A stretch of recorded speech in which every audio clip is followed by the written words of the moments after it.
अस्सलाम वालेकुम रहमतुल्लाहि बरकातहू।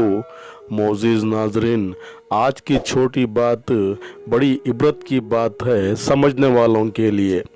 याद रखो नमाज 5 वक्त, याद रखो नमाज 5 वक्त और अखलाक 24 घंटे फ़र्ज़ है। इसलिए अपने अखलाक सही रखेंगे तो आइंदवाइश होगी। ज़िंदगी एक सफ़र मेरा एक नया यूट्यूब चैनल है, आप इसे लाइक करें, शेयर करें, सब्सक्राइब करें। कुछ अशार आपके सामने पेश करता हूँ, काबिल क़बूल हो। सफ़र में धूप हो तो होगी, सफ़र में धूप तो होगी, जो चल सको तो चलो, जो चल सको तो चलो।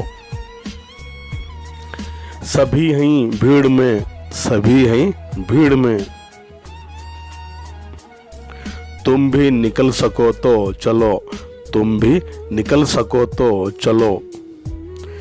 किसी के वास्ते, किसी के वास्ते राहें कहाँ बदलती हैं, राहें कहाँ बदलती हैं। तुम अपने आप को, तुम अपने आप को,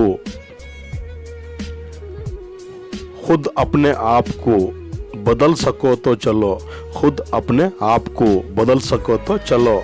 यहाँ किसी को कोई रास्ता नहीं देता, यहाँ किसी को कोई नहीं रास्ता देता। मुझे गिरा के अगर तुम संभल सको तो चलो। कहीं नहीं कोई सूरज, धुआं धुआं है फिजा,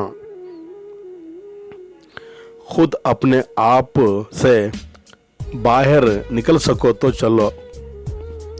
यही है ज़िंदगी, कुछ ख्वाब और कुछ उम्मीदें, इन्हीं खिलौनों से तुम भी बहल सको तो चलो। कभी खुद पे कभी हालात पे रोना आया, कभी खुद पे कभी हालात पे रोना आया। बात निकली तो हर बात पे रोना आया। हम तो समझे थे कि हम भूल गए हैं उनको, क्या हुआ आज ये किस बात पे रोना आया। किस लिए जीते ही हम, किसके लिए जीते ही हम। बारहा ऐसे सवालों पे रोना आया, बारहा ऐसे सवालों पे रोना आया। शुक्रिया मेरा चैनल देखने के लिए। कल फिर मिलेंगे, तब तक के लिए अलविदा। अस्सलाम वालेकुम रहमतुल्लाहि बरकातहू।